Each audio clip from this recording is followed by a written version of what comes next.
हे friends, मेरा नाम सत्यम जांगड़े है और आज हम पढ़ेंगे क्लास 12th का फर्स्ट चैप्टर और जिसमें जीवो में जनन।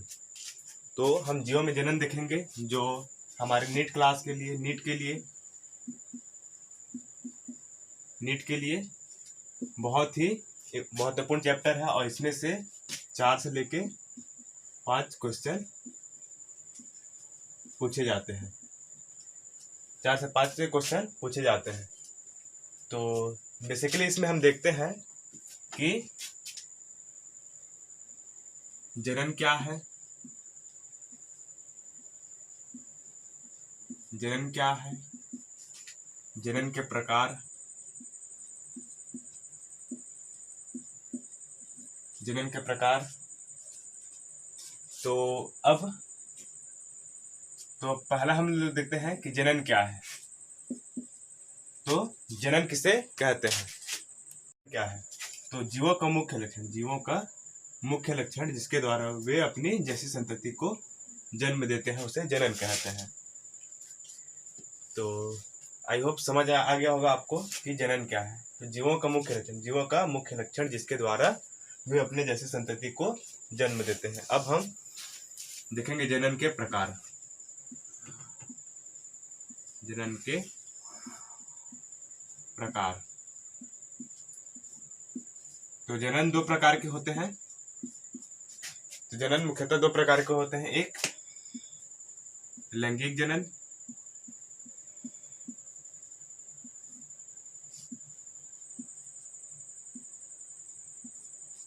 जिसको इंग्लिश में कहते हैं हम सेक्सुअल रिप्रोडक्शन,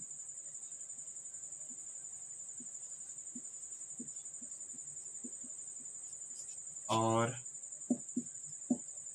दूसरा है अलैंगिक जनन।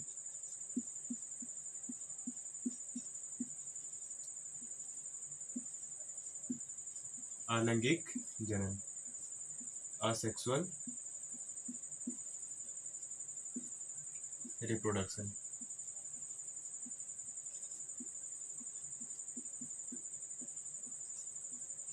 तो इसमें से पहला देखेंगे लैंगिक जनन।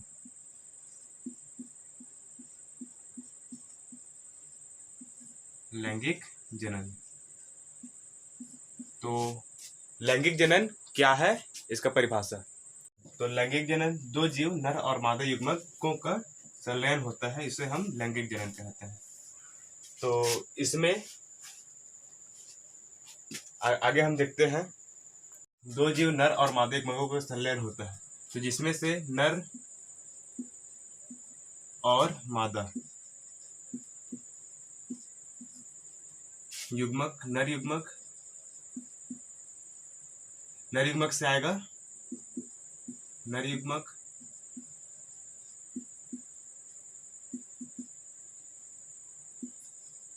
और मादा से आएगा मादा युग्मक।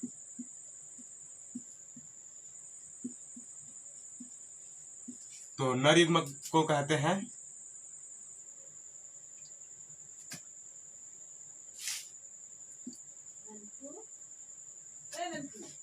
से आता है शुक्राणु,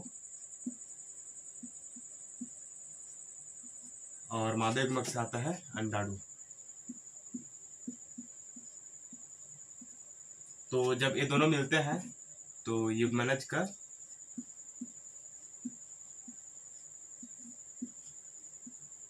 निर्माण होता है।